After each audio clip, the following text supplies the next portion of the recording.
trust infrastructure. Specifically, we are looking at DNS, PKI, and the quantum.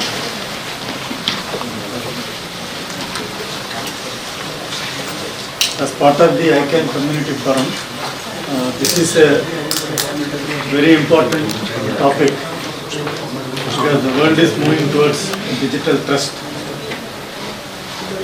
It can only happen if the infrastructure is completely trustworthy. And for today's discussion,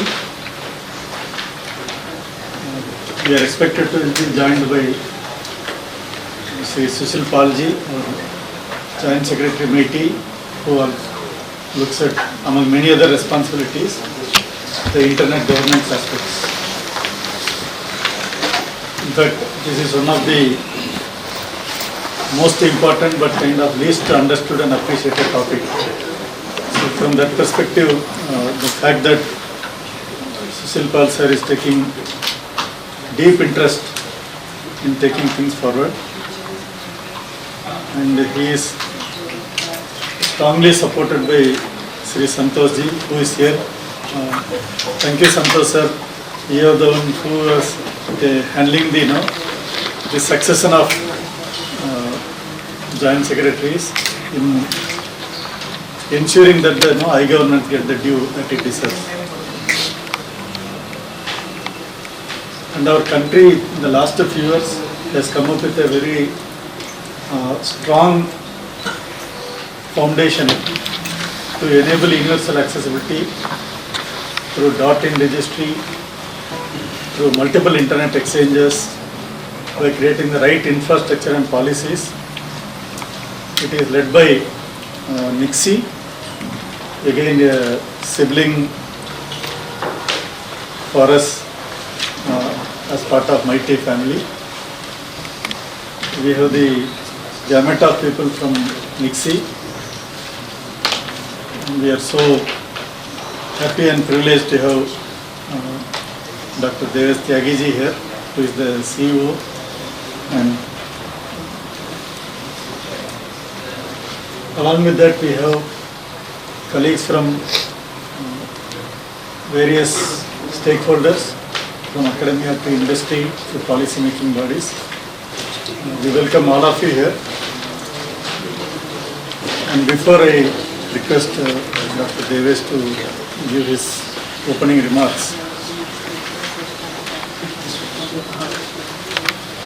it is felt even by common man who normally does not bother about technologies, but AI and quantum are two household words today. And it is imperative that we make it part of the infrastructure like a fundamental technology.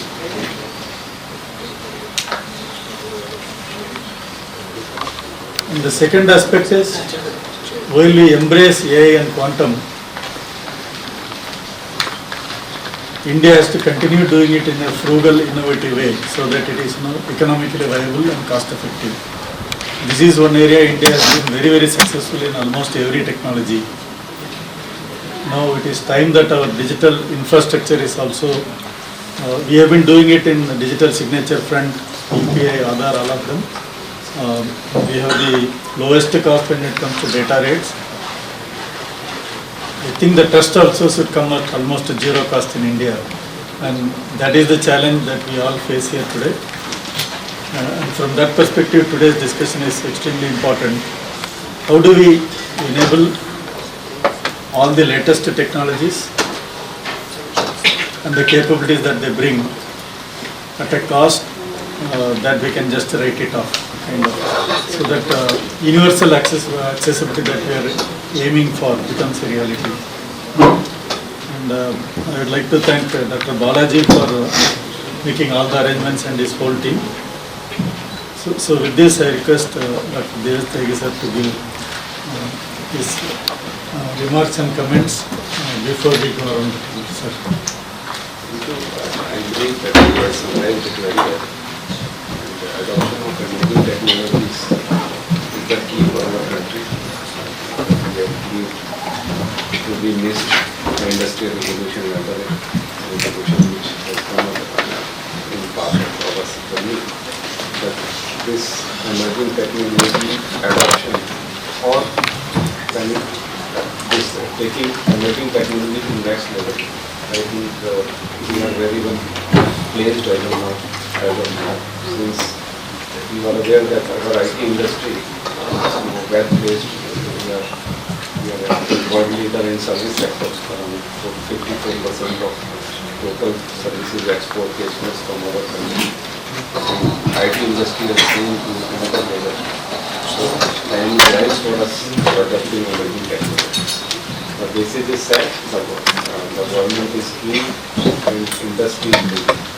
So that all the individuals adopt the emerging technologies is, I believe that we are having sufficient capacity building, we are having the sufficient infrastructure and policies in place.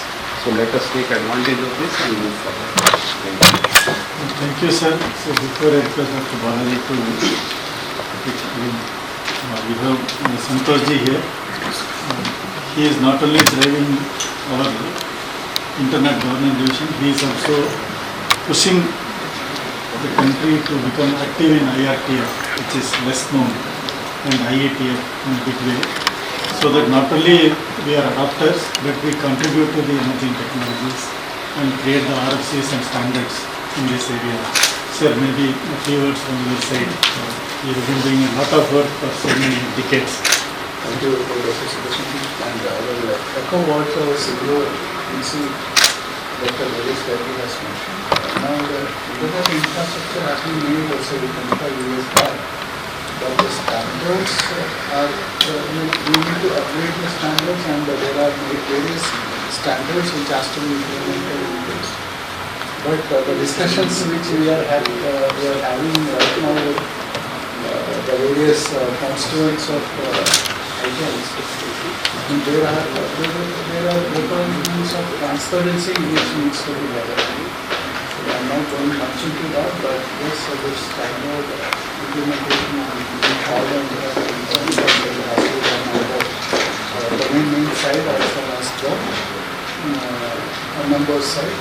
Besides that, the emerging technology, how it will be impacting the internet, that has to be started as early as possible with the help of the Indian ecosystem or the Indian system. Yes, so I'm happy to hear the eminent panel on this topic. Thank you for having me. So thank you, sir. We just heard about and the need for transparency, because trust happens only when people believe that there is transparency and they know what they are getting into. In the complex technology like quantum and AI, which runs on pre-trained models, creating transparency will be a challenge. But we have both international from ICANN, and then we have academic stalwarts. So I request Dr. Balaji to take care of that. Yes. Thank you, sir. So basically, I'm Dr. Balaji. I'm from CDAC Bangalore. So let us have a table discussion on this. And before starting this, please introduce yourself very briefly. We'll go around the table, depending on the topic, and then we'll open up for any questions. So basically, in the real world scenario, trust actually comes from familiarity, apart from transparency. Familiarity with people, names, places and things. In the parallel to the internet world, the names, familiarity actually comes from the namespace, especially it's managed by domain name system, DNS. And the technologies, especially PKI, this PK is there, and this and even the DNS set, everything is based on certain cryptographic techniques that are vulnerable. So the world is trying to transition to post-quantum cryptography. And these protocols, obviously, the discussion again,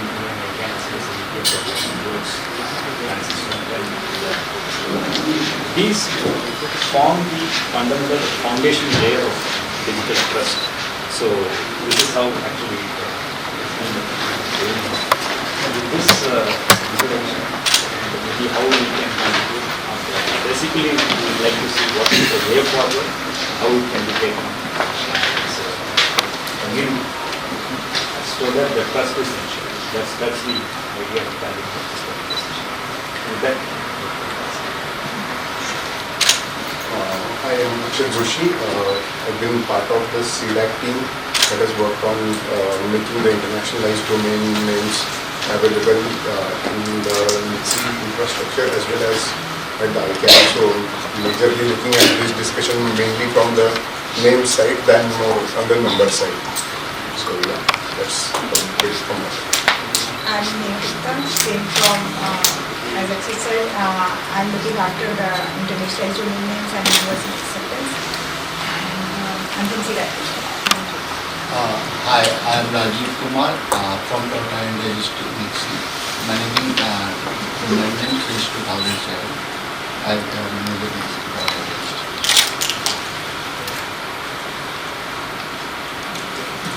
I'm Devanshu from NITSI. I'm from NITSI. I'm Sunny from APNIC and look after regulations. My main focus is on these days is IPv6 and RTP. so how do you think on this issue?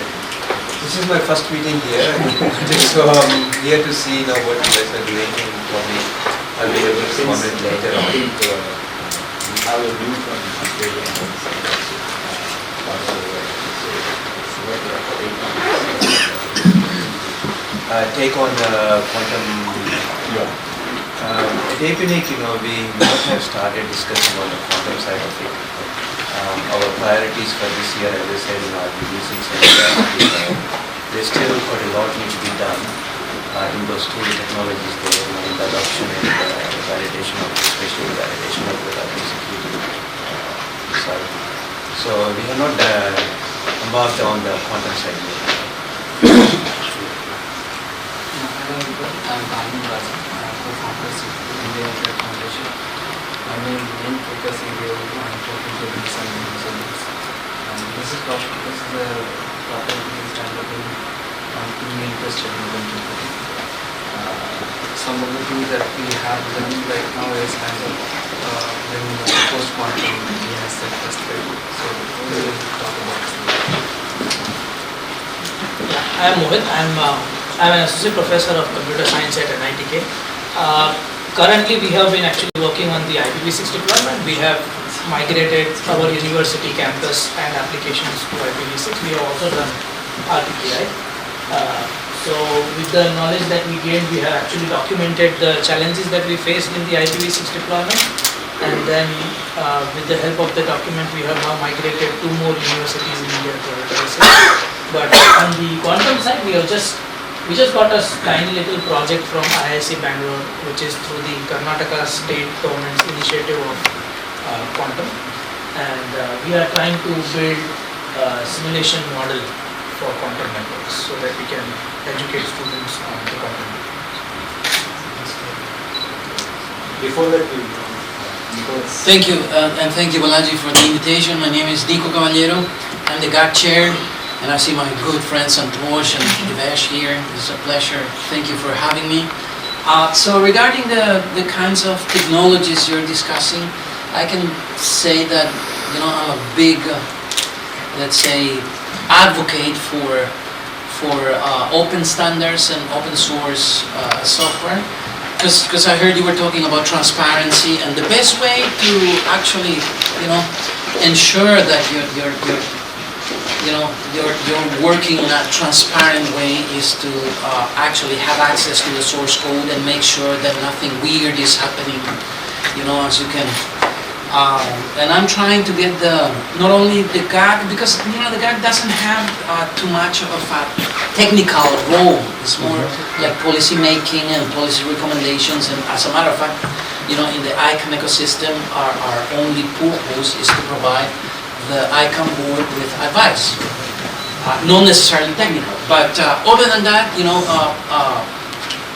at a regional level, we do what we can in order to support not only universities but teams of engineers. Like, to give you an example, the second biggest hydroelectric dam in the world is located in Paraguay. After the Three Gorges Dam, Itaipu, you can Google it right now. Itaipu is the second. We're talking 15 gigawatts. Huge, and they have a good team of engineers who care very much about RPKI. So I go there with my team of experts, and we help them. As a matter of fact, I teach, RPKI, but before talking about RPKI, you need to talk about BGP. I don't want to get into the details, but we do some BGP trainings and then RPKI, and of course we have also talked about post-quantum crypto. I heard rumors that RSA has already been broken by brute force. I don't know how accurate those reports are, but one thing is for sure, and I'll finish with this. Sorry for taking the floor for too long. All governments, not only governments, all companies, but mostly in our case we care about governments. All governments are going to be compromised, on the spot whenever any, not country, anybody, any individual, any company, anybody in the world, develops quantum computing. In a snap, all systems are going to be compromised on the spot. No matter what kind of cryptography system, RSA, whatever, blowfish, anything, forget it, because it will be. That's a problem. I mean, I don't want to be paranoid, and I don't want to, sound like an alarmist or anything like that. But it's something to take into account. And as we say in my country, you always repair the roof when it's not raining. So I'll finish with that. And thank you for having me here. Thank you. I think you got a very essential point, and that's exactly what we are trying to do here, trying to keep ourselves ready, prepared for a post-quantum world. So that's the objective of this task. So I think it's very much aligned with what we're going to do. So now I think to go on.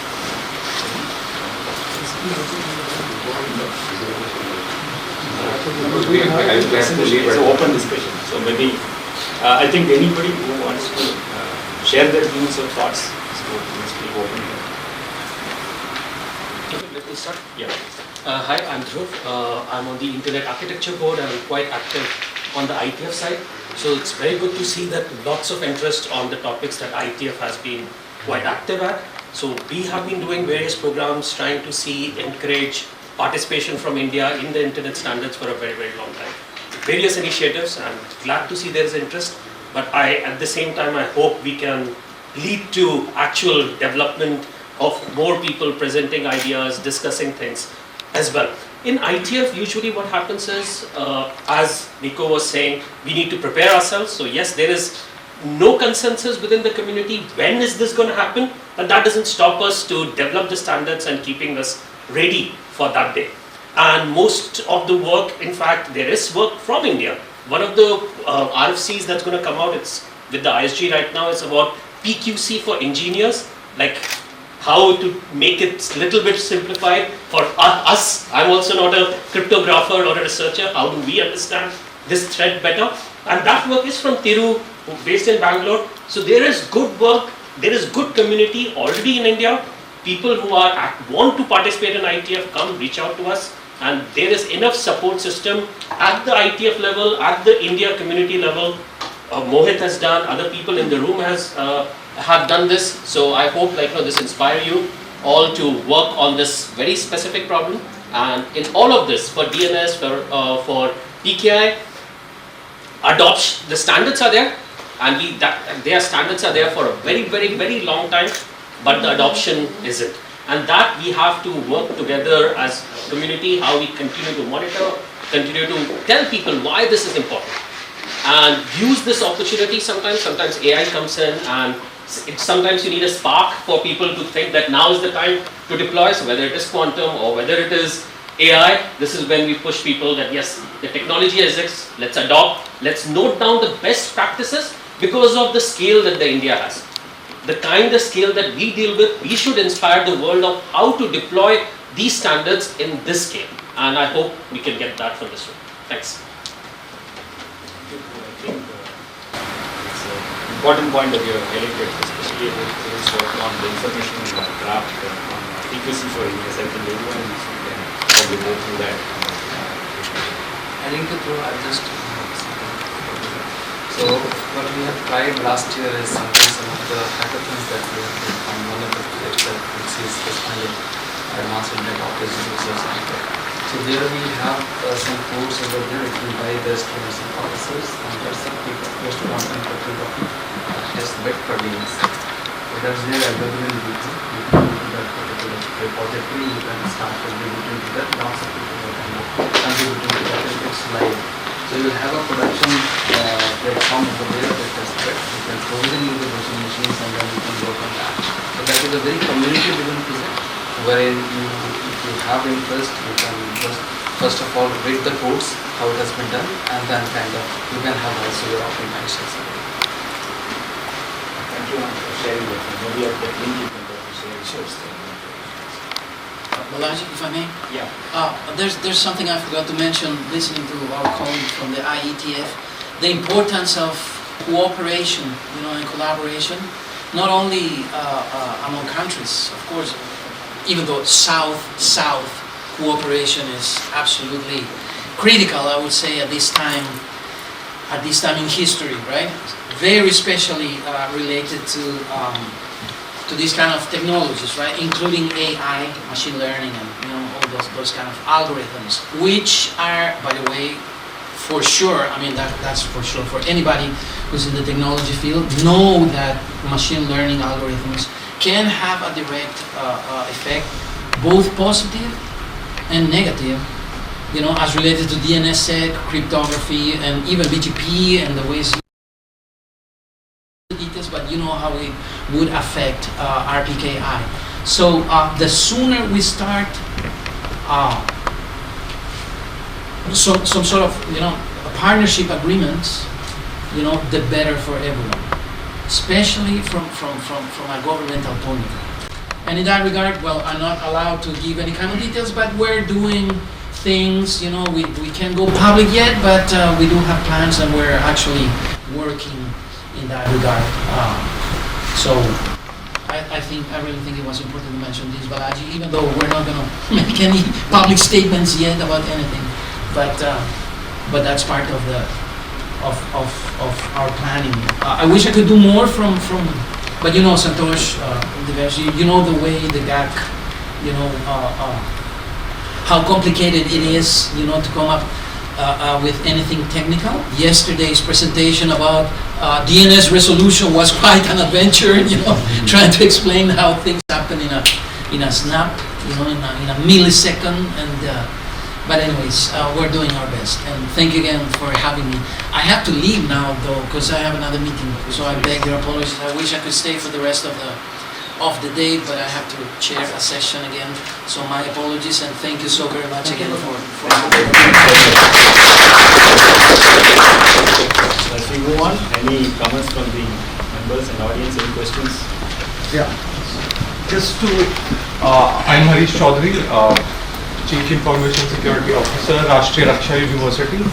We work under Ministry of Home Affairs, and the whole topic under discussion is very important, and MHA is also looking into that, and as a research partner to Ministry of Home, we have actually done the MOU with the CDOT, especially on the quantum technologies and cyber security. CDOT has actually implemented, their tools and the technologies they have developed, point-to-point communication, and then one node we are establishing in the RRU Ahmedabad campus for the quantum communication. So that is what we are doing as a academic institution, and we have to see that how it is going to impact further on DNS and internet as a whole. And GAC chair actually really pointed out that if it worked, then how it is going to impact the encryption, which is like the trust in the system. So very well topic, and we need to get quickly to solve these problems. Thank you. Yeah, I can add some points. So, from my understanding, yeah, the topic is very relevant, but we also need to understand on long-term basis how do we want to pursue this. For which is the most important thing, that is to include the youth at an early age into these topics, and not just to include them and have like a spike in the graph that okay, we have the youth. It's about how to sustain that, and for that there needs to be a strategic planning that we need to put in place. And we need to ensure that these people whom we are picking up at a young age, how are we continuing to support them and sustain their participation, whether it is IETF or whether it is in any of the mission that the national government has started. Because we may see people come and go, but what is important is we need to see that they stay back. And staying back doesn't mean that we go and tell the young people to go and say, okay, go and write an internet draft in IETF. IETF is not about only writing internet drafts. For example, when we started IPv6 deployment in our campus, I sent 2 of my students, thanks to APNet. They had funded the project, through which I sent around 27 students to IETF over last 5 years. And 2 girls went to Prague and just went and said, these are the challenges that we faced. And they made a presentation. There was no draft, there was nothing, there was just a presentation. But the kind of feedback that they got from the community was very important for us to take the project to the next level. In fact, one person from Microsoft came and said, in your slides you showed that your Windows users are not getting IPv6 and they are mainly on IPv4. So is there a problem in my OS? These girls said, we don't know, but this is the stats that we got from the college. So then that person reached out to me because he took the email address from the students and said, Mohit, can you give some light on that? And then I did an investigation and found there was nothing wrong with the OS. There was one setting that had to be changed. So it's not about just writing drafts or engaging them in a very complicated process, but it's all about being present in those meetings, attending those meetings, making the viewpoint of India clear in those meetings. And these people should be picked up early and should be continually supported by the government or the agencies that are taking up these initiatives, because sending 1 or 2 young people or once or twice is not going to help. Whether it's IRTF or IETF or ICANN or anything, we need to ensure that we have a multi-year plan of how we want to encourage students or the young people who are picking up these topics. Because even RPKI, if you take a look at it, there are very few organizations in India, if I am not wrong, who have done RPKI properly. But the education of that we provide, but it has to translate into actual RPKI validations being done on the ground level. And that is where I think we need to have more hands-on approach, where we can have all the, I think, initiatives, excellent initiatives started by Nixie in terms of, influence in Nixie capacity building. But we also need to plan now how we pick them up and then see that they continue to operate in these areas which are of the national interest. And what can we do that these people can then go upfront and talk about it. Because I saw from my personal experience at my university, all that the kids needed was an opportunity. They went and they made beautiful presentations all by themselves. Even I as a faculty was afraid of going to ITF and presenting, but these kids are not. Because they are from a different generation and they have all the right resources with them. So I think we should do probably something in the sustainable and long-term perspective to see that we build a huge capacity in India around this and then represent ourselves. I'd like to chime in to what you said. Give a different example of this. Coming again from the names side of the ICANNs, the names and number. Initially when Unicode started adopting all the characters into their char sets, they took in a lot of characters even from Indian existing standards, and then they added some more from their side only, without taking on board any of the Indian experts.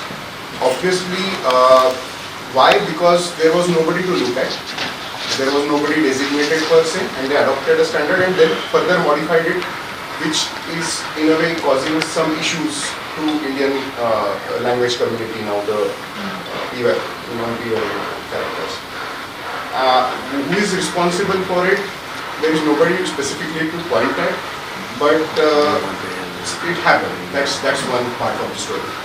Eventually, when the IDNs were enabled by ICANN through Nixie and through Mighty, we were one of the first movers when it comes to analyzing the requirements for IDNs, even before ICANN started with the root zone LGR project, which is a study of all the languages for ICANN's new GTLD program.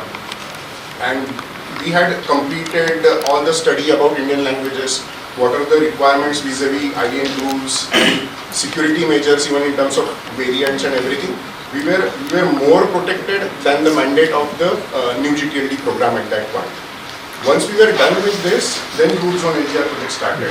And at that time, when those discussions began to happen, we were almost ready with the blueprint of what we expect out of it. And that's when we could actually drive the existing standard that we are going to follow afterwards in a way that is more accommodative for Indian language. And like you said, the solutions that Indians bring to some of the pre-existing problems are different than what maybe Western mind thinks. And that is what is the opportunity that we definitely need to take. And again, like you were also mentioning, the frugality of innovation is very important in our context, and it cannot be achieved unless we are the first mover in the space. Like UPI, if it had come from the Western side, it wouldn't have been this cheap. And since now it is there, nobody can even think of making it costlier, even if they end up adopting it. So even from frugality point of view, first mover thing is definitely important. Actually, what the problem is that my experience says, which we have other ecosystem, we are not firmly into the R&D per se, because this is whosoever product is being created, whatever we are doing new, there we are not having any presence. So in a way we are excluded from that. In case we are taking industry along, then their vision is the Indian industry, indigenous industry I am talking about, and they are having some vision and they are working on certain problems. Then this situation will change. And then the solution, we can include our youths, we can use our experience with academia, and then these three things, in case that comes in place, then and then these things will pave way, and then opportunity will definitely emerge in totality, and we will be able to do anything. This is the main problem. What I had gained from the experience of the visiting IETF last time, I had only visited once. The people are working on certain things, and the problem which we are facing on the ground, they are trying to solve. And then for that solution, they are creating some RFC and other things. And then it makes sense. But we are more in our country, with my IT services experience at STPM, we are adopting the technologies. We are not creating the technology. That's the basic difference. We are very good, we are world leader in taking that in the service level. But product, we are hardly 2-3% of the global thing. So that change has to come. And that scenario can only be changed by way of including industry which is indigenous, and they are trying to create something new per se for our country. A very critical point. In fact, that is the objective of this particular session also. And to add to Mohit also, the objective is to see how we can contribute to IIT where the emerging technology standards are getting developed. And post-quantum cryptography is one very bright area where obviously we can also contribute, and we can have leadership in those particular segments of particular standards. So that's the objective. Yes, maybe if we can add two things, not too many things. One is what was told by Professor and also Guruji and everyone. Anything that is sporadic, reward-based thing will be spike only. But to be sustainable, we have to create two things among everyone, not necessarily youth, but all of us. There has to be an inspiration that should drive them, and an interest because it is going to benefit me ultimately. Inspiration is because I want to realize something, but interest is because it is of use. So if these two could be highlighted, why we have to work on it, that will bring everybody on the table. But when we do that, what just now CEO Devas have told is very important. How do we develop products? Because youth can bring the energy, enthusiasm, but to make a product that is resilient, because without resiliency, no security, nothing happens at a cost. So it is not the Gen Z. It is the middle layer which has gone through the evolution, who are at a kind of hit the glass roof for midlife crisis. They should mark themselves into product managers. For that, we should create a separate set of systems which maybe MIT may want to consider. Those with about 10 to 25 years experience, they should become trained for architectures for systems and software, who should drive at the systemic level thinking and design the various architectures for the products and solutions. The youth or the youngsters can get inspired and interested in creating that products a reality. So the vision and the architecture has to come at a higher level.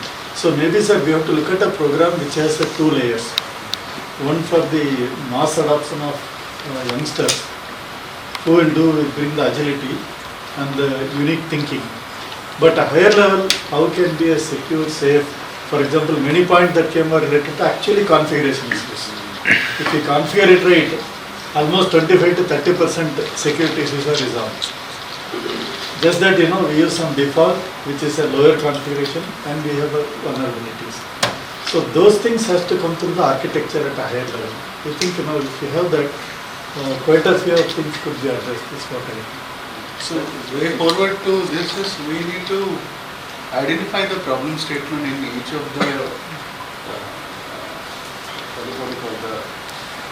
columns of the internet ecosystem, be it in the number space, be it on the routing space, be it on the namespace.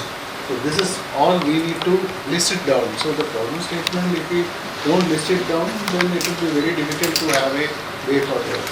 Now, what is the issue related to DNS? Are our ISPs well equipped to change it if there is a disconnection in the submarine cables? The answer would be no, right? So what are the steps to be taken by the ISPs? Now we, along with the AIORI, has listed out various things, and we are going to the internet service providers along with NIXI to know how they are implementing a DNS.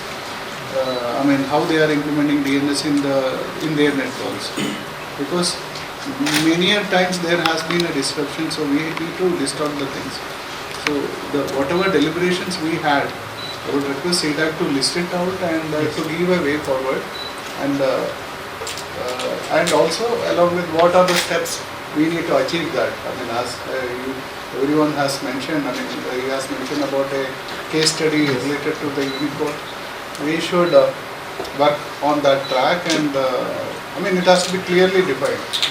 Saying things won't work because I just came from a meeting in the GATT. Now it is very difficult to change a system. There is no verification, validation done on a domain name.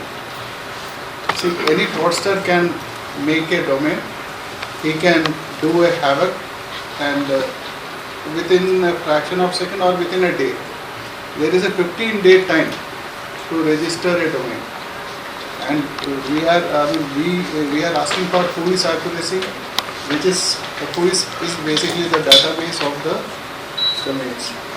Now it is taking 20 years to make it accurate. Why it can't not be accurate? But our .in is the secured and the what we call it is the safe and trusted domain of ours. But if we compare with others, it is not that case, and we are having many court cases, and we are getting directions that why our users are left at large. They are left at large because they are using some other domain names, And now court has given directions which are very difficult to implement.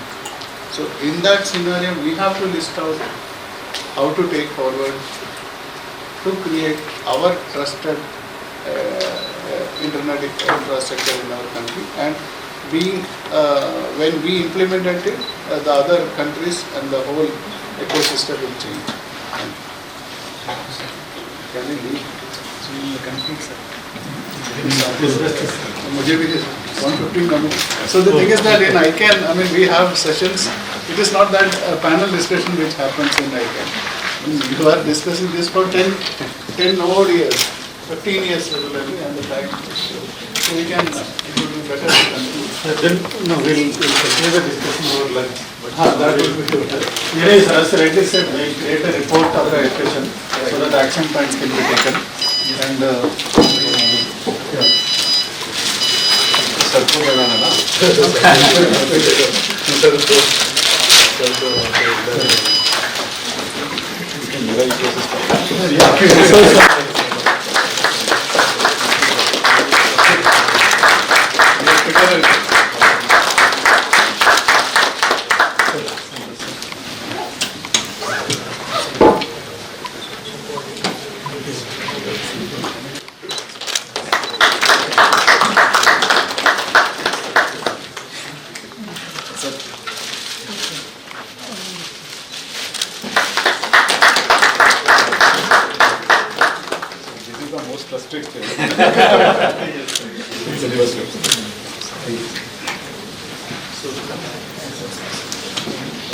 point to the report.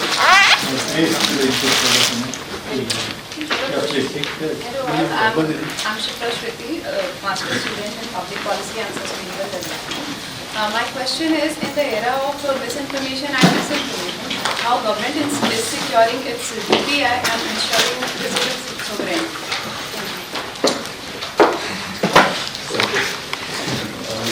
I won't be able to answer that question because it is altogether a different division which is taking after that.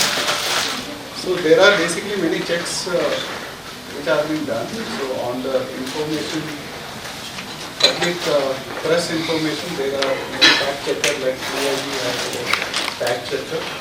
But it depends. I mean, so it depends upon each and every sector. So for education sector also there has to be a fact checker, right? So that the whole ecosystem has to work together.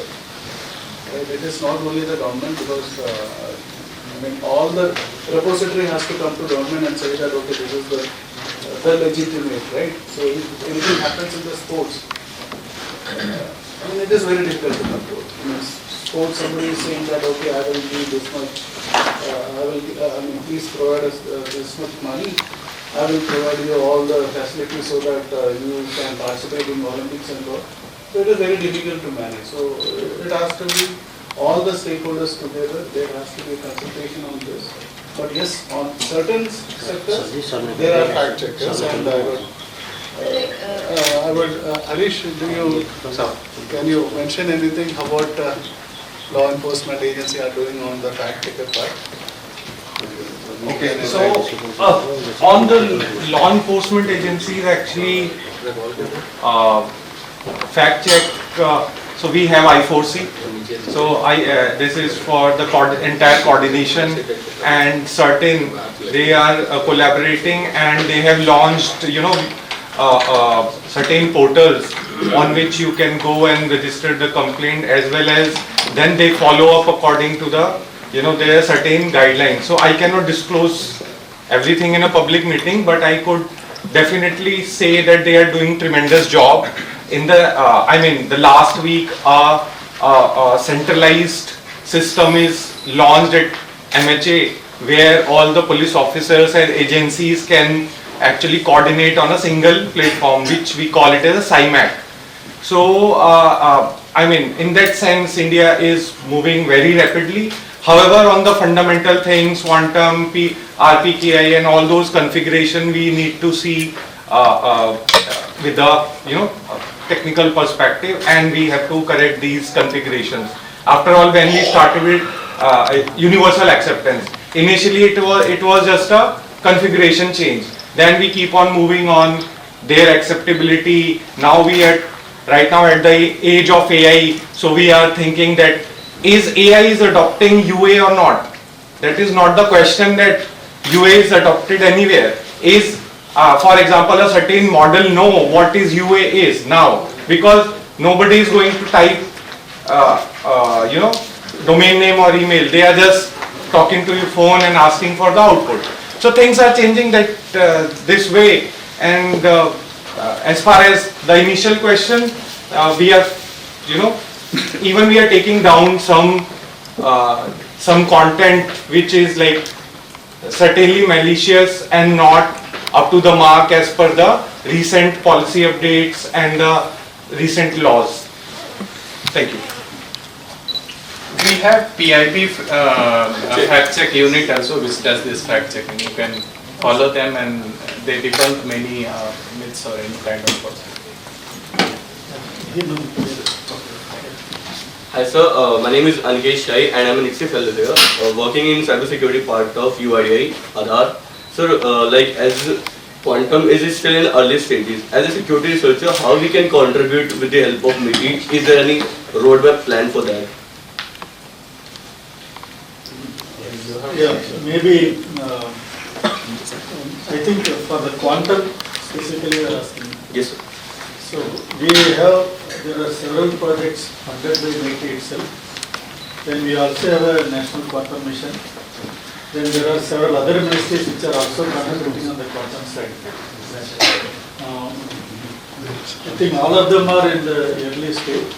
But the good part about India right now is several institutes are working in this area.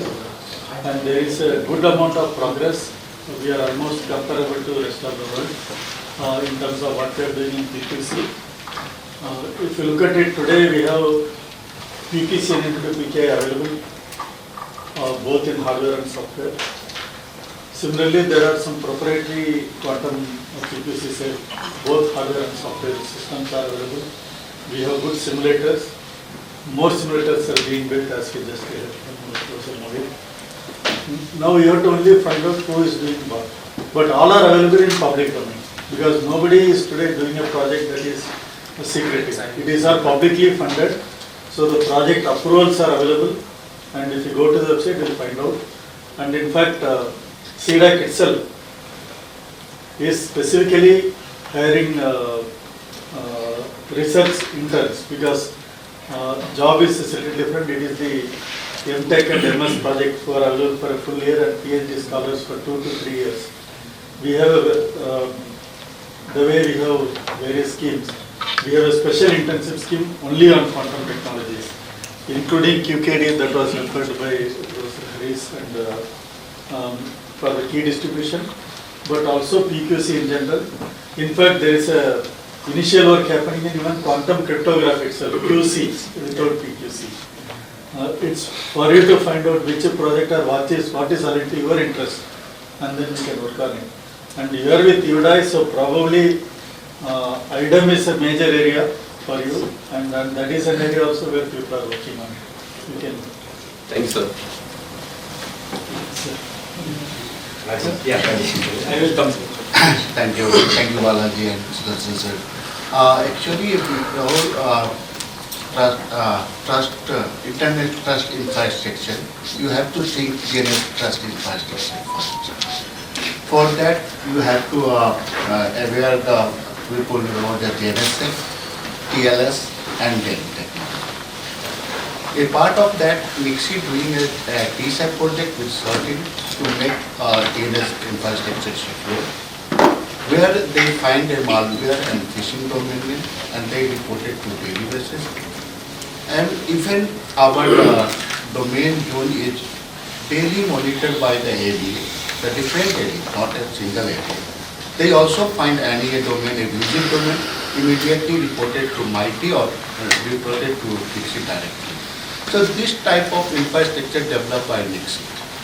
We secure, as per our responsibility, we secure a domain name by verifying each and every domain name, using a daily manual check as well as the AI integrated push verification developed by the Sreshta IT. we are verifying the each and every domain name and labeling the domain in the 4 level, that is 4, 5, 4, 3, 2, 1. The highest level we can put the domain name and port. So this type of activity done by the NICSI currently, and the dramatic change is happening. The 95% domain, average domain restricted in a single day. Only 5 to 6% domain is the average. So NICSI is going to make our DNS infrastructure trusted. I am also the board of director, ex-board of director of APTL, and in that capacity, we are formed a working group, who are working on the emerging technology. And Balaji is also the part of that group. Maybe Balaji is explained better than me. And there is a lot of CCTLD working on the different technology. Like .uz is developing an NFT and providing the services to. They share their experience in different type of presentation and share with us also as well. So this way we can secure a DNS first. After securing a DNS, our trusted infrastructure is done. Thank you. I think you pointed out the base. Good afternoon everyone, my name is Joy Sapashnik and I am the NICSI fellow here. So sir, I have 2 segments of my comments. So firstly, since India is a very vast country and we have like multiple stakeholders and different like representatives, so why don't we create a mini ICANN type multi-stakeholder model within the country where like all the research institutions, the youth and the government, all of them can come together, they can discuss the problems, they can give solutions and then they can work on it. Also, irrespective of if it is like rewarding on monetary basis or not, but I think it will provide. And also secondly, I would like to focus on a problem that is the divide. Like there are so many remote areas where people barely know about anything, but they can have a solution to a problem because they are facing it every single day. So why don't we address such areas? I mean, I'm coming from a central university which is under MHA, and I live in a very good, like I'm from the central like Delhi. So I am privileged, so I know about all of these things, so I can like contribute. But what about someone from, for example, like Manipur, who can provide his or her creativity and give a very good solution to a problem, but they are not included enough. So why don't we provide opportunities to them? So something on those lines. I think I need to answer, but I so since you also came in the same process, right? So it was announced pan India, right?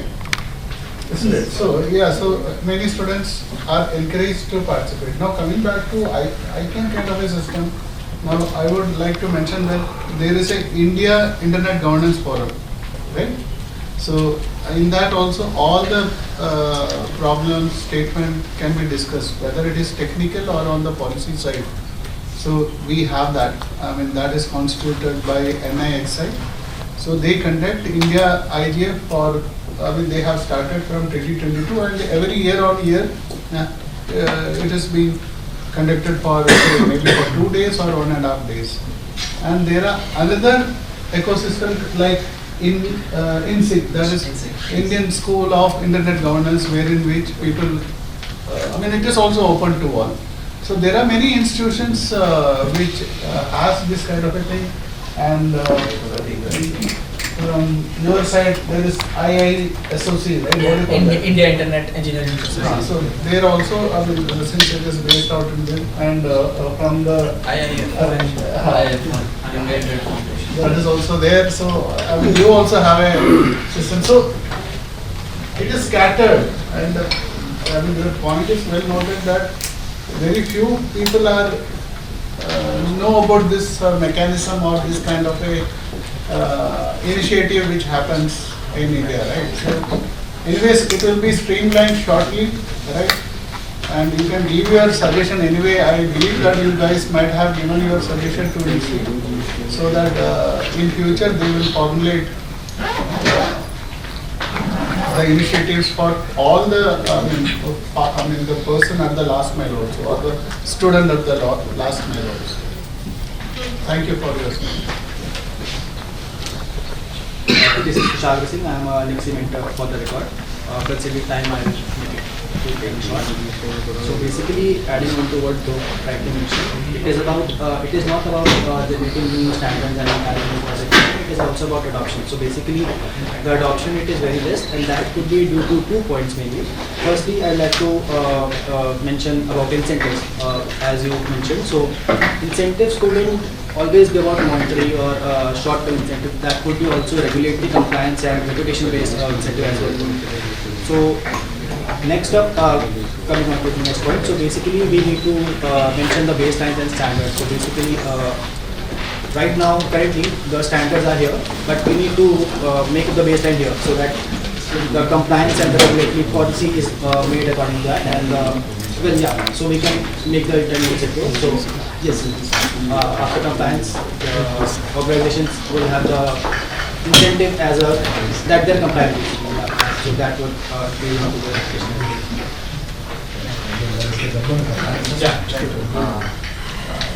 few things from our experience, and I think we'll try to answer some of the points that have been raised. So while we have kind of contributed for our measurement network in India,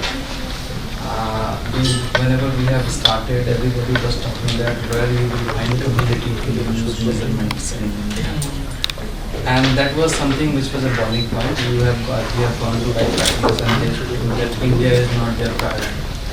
That's how it has started, that we will build our own measurement system in India. Whenever we have built, the problem statement was where we will find community. And then we have reached out to the last mile of India. So we have gone to the colleges, the private colleges across India. And the last year's experience, I can tell you, we have reached out to around 300 faculties across India and around 1,000 students. Right now the system, the platform is having 926 users, and that is not from Delhi or Bangalore, it is kind of suburbs areas like Guwahati, Manipur and other places also. Only 20% was the conversion rate, that they are active on that platform. Why? The only thing is we are an adopter country. We adopt things, and AI and things are very buzzword. We don't understand the need of systems and networks. Whenever you go and you talk to them, what is Nixie? Most of them don't know about what is Nixie. And that is the harsh reality with academia. The things are not in the syllabus. Whenever we talk about PKI, whenever we talk about DNS, they have just one chapter over there. And that's it. If we talk about idea, even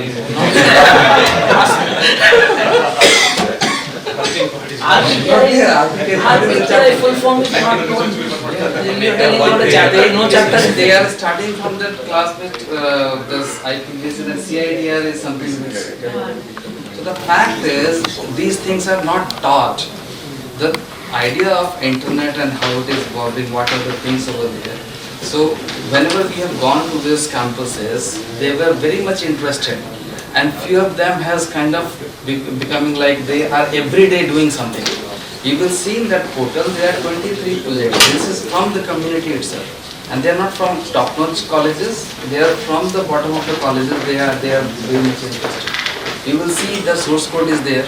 You go and you can start contributing. So the thing is, the interest is not there. Second, awareness is not there. And reaching out to them, whenever we have gone, we have seen that whenever we reach out to them, there is an interest. And I think we need to cultivate that interest, and I buy the points from Mohit that we need to sustain that. That is very important. I would just like to add to her point. That's a very valid point, but one of the partial reasons that this, you took an example of Manipur. I'll take an example of Karnataka, okay? A tiny, so I think all our age people will know Malgudi Days, right? So Malgudi Days is a very popular thing. The town on which Malgudi Days was conceptualized is a tiny little village on the hilltop called Agumbe in Karnataka, very popular tourist places, and newspapers highlight it as one of those towns in India where internet is not there. So you can go and relax because nobody will be able to contact you. They don't know that there's an option to shut down your mobile data also. You don't need to go to Agumbe. What I would suggest, particularly you Nixie fellows and the young folks sitting in this, that don't go too far. Sunny is here. APNIC. ISOC members will be there here. Internet Society folks will be there. Sorry, somebody is there in the room. Not that ISOC. I meant what I mean is that there are these call for proposals where you people are eligible to apply. You don't need to be a faculty or a professional to apply. And a request for funding. And please bring these villages on digital world. So we recently completed a project. We just needed tiny bit of amount. Now entire Agumbe that Malgudi is, 130 internet connections are provided in all primary schools, hospital, veterinary hospital. The villagers were walking 5 kilometers just to get the monthly ration, and they would come back without getting the ration because connectivity was not there. So I would want you people who are are getting this privilege of not just being in places like Delhi but being sitting in ICANN today. You need to understand that the responsibility that you have now is you are educated, you go tap these funding proposals and bring that fund to those who are not privileged. And then we bring the digital divide to a lesser extent. So please do that. Otherwise it's not One thing to add, that IGF is also there. So add more, add more, wherever you get. IEEE also gives a lot of funding, okay, like about $12,000, $15,000, which is good enough to get a village up and running. Just one small comment. Especially when it comes to quantum, we're talking about issues that we're going to see maybe 10 years down the line. And solutions maybe not, they won't come from the table that is convened at 2026. The solutions are going to come from you all guys when you are in this phase. And now that you are Nixie fellows, most of you, you make sure that there is, you understood, right? The problem was discovery of opportunities, right? And only as much can be communicated to the community. But now you have availed the opportunities, you have to be the ambassadors. And you have to go to as many potential possible places and make sure the opportunities that you saw and that you're going to convert, you also extend it to the others. And that is where the actual solutions will come from. We're not exactly solving the problem of quantum cryptography today. It is going to come in 10 years time. And the solutions that will be required once you see the extent of the problem at that time. So you are the real solution finders, so you have to equip yourself. So it's good that you are asking the questions because you are getting the questions, but make sure you also find the answers from your side. Please. So I'm Adiel Logan from ICANN.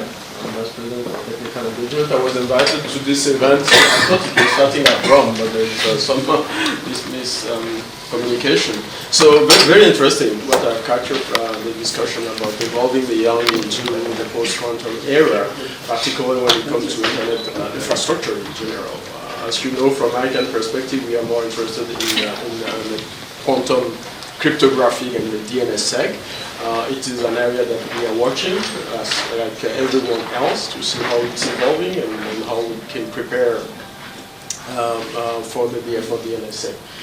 Just to piggyback on what you just mentioned about the fact that quantum computing, and particularly quantum cryptography, is few years down the road. We have to solve the computing part first before even solving the algorithm part. So I think it is an opportunity for you guys all to follow this. We at ICANN we have released a document up to 10.1, if you go to our website, where we kind of look at how quantum computing will impact what ICANN does. If you are interested in the topic, I really recommend you to go read that document. It gives you a very broad idea about what is happening and how that may impact internet protocol in general. The other area where you can be active now is to follow what is happening at the IETF level. There is the PKI working group at the ITF, which is very much focused on the post-quantum in Internet protocol. So you have the broad overview of how quantum can impact different Internet protocols, TLS, DNS over QUIC, or all the other places where cryptography comes in. So it will be a good opportunity for you to start digging into those work that are happening now and contribute. Just contribute. Just find where your interest is and get involved.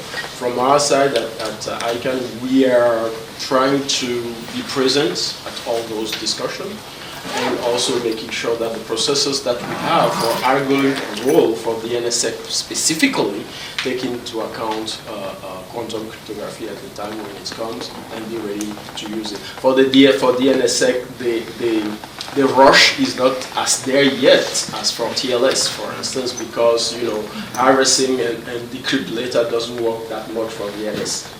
DNSSEC people want to decrypt now and attack. Why for TLS you can keep the information now, decrypt later. So the problematic is not the same for both protocols. That's a very important point that you brought. And thanks for pointing out that. Definitely. Not really, but you can break the key and later you start signing and sending. That is also possible. Sorry? You can break the key, get the keys, and after that you become like an authority and start sending the response instead of the actual responder, that man in the middle. That is also possible, but most of the use of DNS hijacking we see now is more live interaction of the query, because what you want to see is the query that is going live, so you can intercept it for DNSSEC. That is different from TLS, from DNS over TLS, which is something different. I am saying that you can break the key. What I am saying is, TLS can also as a real-time use case. That is the point. Oh yeah, TLS can, can be, but you know that for DNSSEC, DNS is always, it is only real-time. Yeah, maybe just a couple of points quickly. One is, today we have so many Nixie fellows here. We have run already 5 editions of International PKI conference directly with IEEE. Even today, the number of papers we get focused on PKI is in at best double digits, early double digits. But we still get 200 papers on AI even for that conference.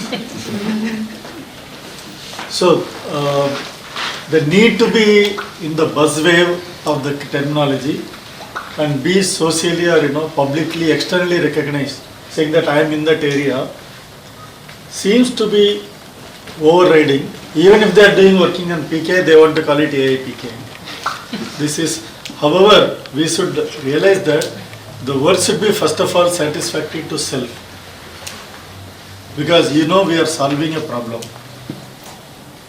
This is not social media. It is a problem that we are solving, which is going to improve the humanity and infrastructure.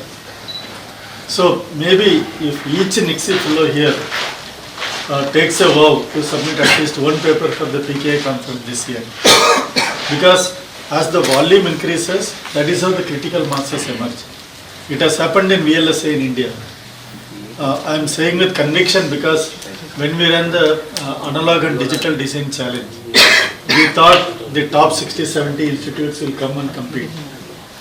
Surprisingly, 2,500 teams registered, including people in second, third semester of their engineering where they are yet to study the VLSI as a subject. And in the end, out of 6 winners, one team is actually a second year bunch of students who learned it on their own because they know that semiconductor is upcoming.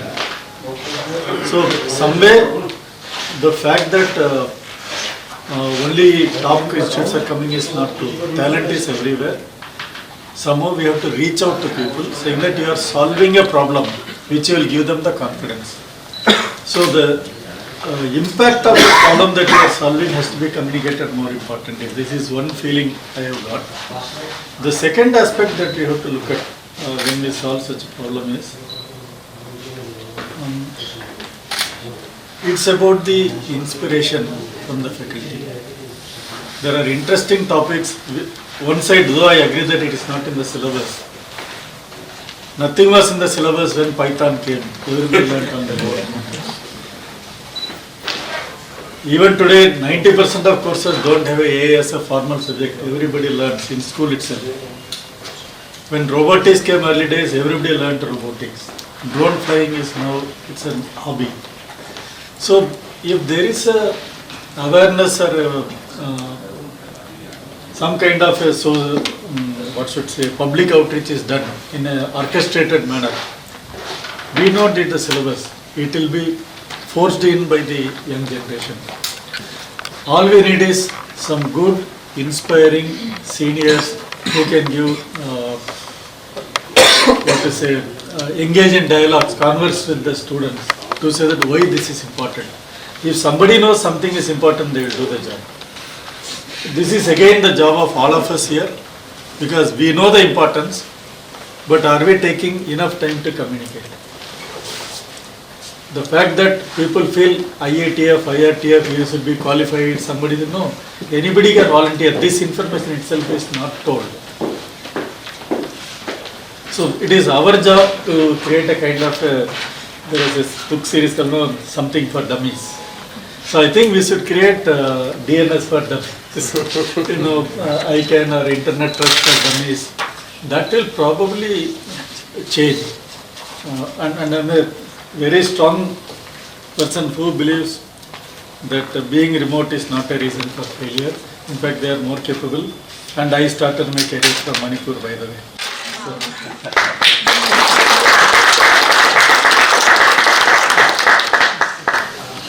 I'm Devanshu, I'm an ICSI fellow.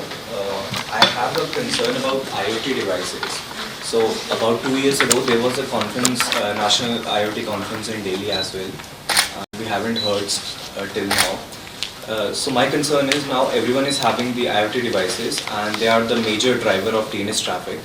So are we hoping some new policies and mechanisms for it, or are we considering them in the same pool as other devices? Maybe not a direct answer, but there is a specific document prepared by a funded project of NITI. The IoT devices security is based on the capability of the device, because they can be a very low resource sensor to a very high-end satellite. All of them are part of the embedded CPS system.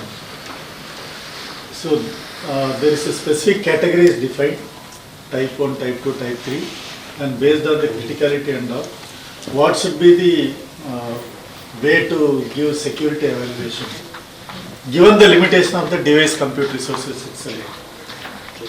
So there was a project done and the report has been submitted to MITI, so that appropriate framework can be made part of the IT Act or DPDP Act that is currently evolving. So the report is with MITI, they are working on it. And the second aspect is, when you define something, the next question is, you have told that how are you going to implement? So as we speak, there is a project called the IoT Sandbox. So the MITI is currently building a sandbox environment in which these devices can be independently tested depending on the class in which they belong to. So it's a currently work in progress. Separately, industry is also working on critical infrastructure. NCI-APC is actually conducting focused trainings and assessment on IoT security for critical infrastructure, because the IT-OT integration is happening big time. So multiple agencies are at it, but it is currently evolving. So maybe before 2030 we will see a full structure in place. It will be well defined. Right now, multiple activities are Hi. Sir, my name is Aparna. I am from electronics and telecommunication background, and I am in final semester of my engineering. So I used to find that I have in college and university also, you have also mentioned about semiconductor and PSI. We are using the traditional lab, right? we should also promote these subjects also, and we should update our labs and also syllabus so students can engage. Like everyone is sitting on AI. Electronics students are also going on AI pattern and all this. Should we promote these things? Like semiconductor also has been, I think, established in Noida currently, like I have heard about. So we have to promote this industry also. Yes, so I think I'll come back to what is asked is about promotion is, it will be incentive or reward based, but it will not work in long term. Sustainability comes because people see value. So our job is to highlight why it is important. Second, I believe after seeing the India AI Impact Summit, the tide has changed. People are no more afraid of AI as a job. And I am firmly believing, looking at the crowd, the perception has changed. But AI can help us move the blue collar job to white collar job. Because a lot of things AI can take over, which today is a laborious job. We can become intellectual work, we can take over, number one. But coming back to your point, is AI needed in EC? I will say it is needed. For example, if you do a chip design, your most complex job is placing and routing. Humanly, it's a state space complex problem. You cannot solve it in a reasonable amount of time if the chip complexity grows. AI-based place and route will save your time. You can design better chips. Your focus is to get the chip out that will do the job, not spend time on placing and routing, which is kind of a blue-collar job. So this is how we have to look at it.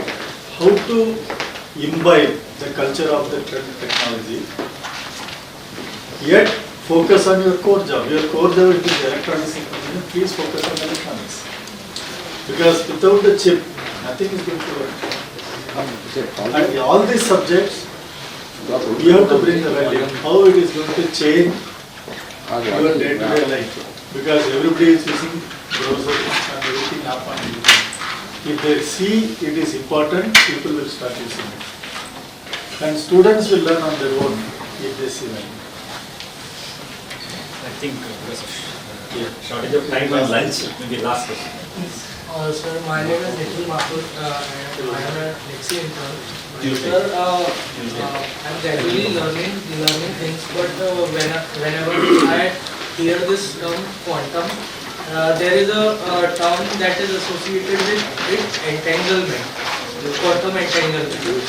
So, I'm gradually learning the AI things also, but I feel the AI is more about probability distribution and advanced mathematics. The LLMs, core LLMs are based on probability distribution and advanced mathematics, but the term quantum entanglement is more of a deep thing.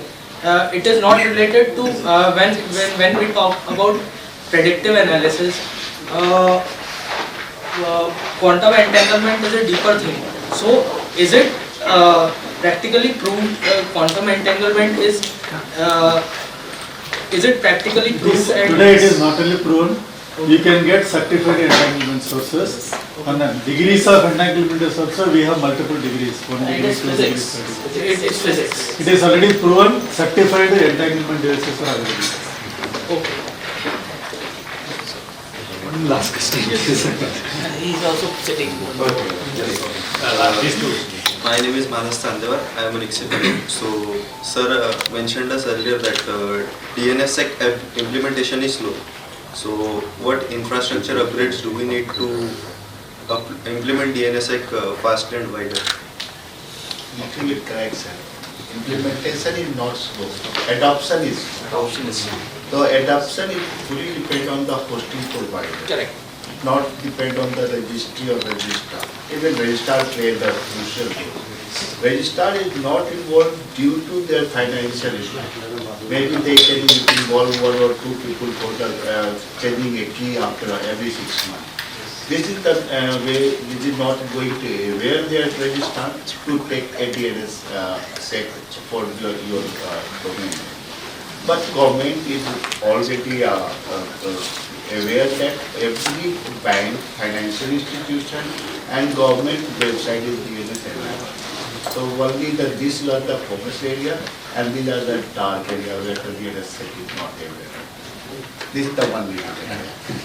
Sir, I will request something.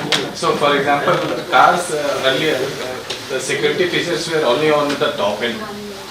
But later government mandated no, all cars will come with the basic safety, ABS, CVT, airbag.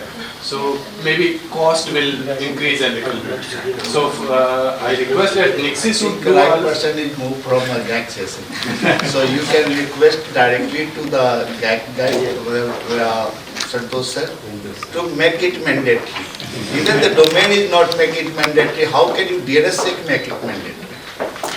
First you make it mandatory to a domain name, .in domain name mandatory for each and every MSME, academia, then you can mandatory a DNSSEC. Here is the mandatory is not working in the India democracy. The idea is, do we need a vanilla domain which is a very low priced, or we need a secure domain? No, so like 50 rupees का DNS service is fine, right? Why not 100 rupees में DNS sec के साथ दे? And 150 for any NFT domain. Yeah.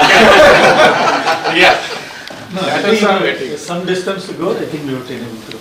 Yeah. This is last question. Good afternoon, sir, and everyone here. Sir, my name is Rishabh Singh, and I am an ICSI fellow. So, sir, my question was about the quantum infrastructure that we have currently. Because as we know that once we step into the quantum era, there's going to be a major challenge that the current encryption standards like RSA or ECDSA, they are going to be sort of, the process is going to become easy for breaking them. So, sir, currently, as sir mentioned about QKD, quantum key distributions, but sir, for that we need, the cost is, relatively high, and also we need proper hardware for that, quantum hardware. So instead of that, instead of a quantum approach, can we still go for the mathematical ones like Latigo, which is a lattice-based cryptography? Because even using, for example, Shor's algorithm, we are not able to break lattice-based cryptography because we are calculating the shortest vector distance. So, and sir, it's cost-effective also. So is the government looking for that also? Their post-quantum is based on that. Yeah. DAQ as well as ICANN everything, they are also focusing on lattice-based cryptography, substituting RSA and all these things with the lattice-based cryptography. Okay, so QKD is not in the picture right now? PQC is different from QKD. Okay, you Maybe have to one of understand. the applications of quantum, the key distribution. I think it's lunches. Yeah, so Delete for members. lunches are being scheduled.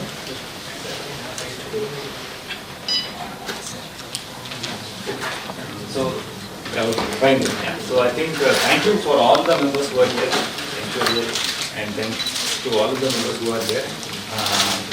So before we wind up, just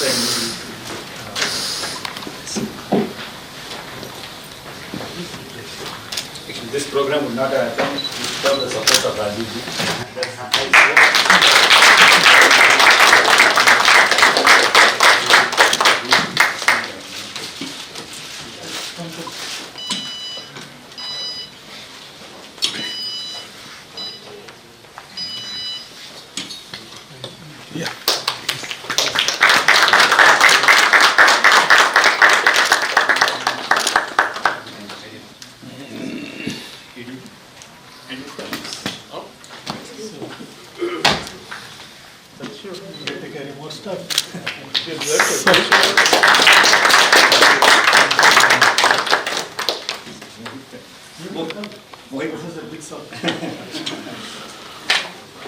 I know him as a CDN professor, but I know he does much more. So.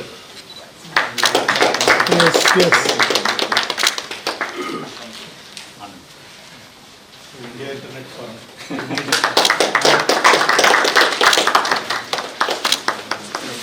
Thanks to all of you. We will take forward this. Thank you.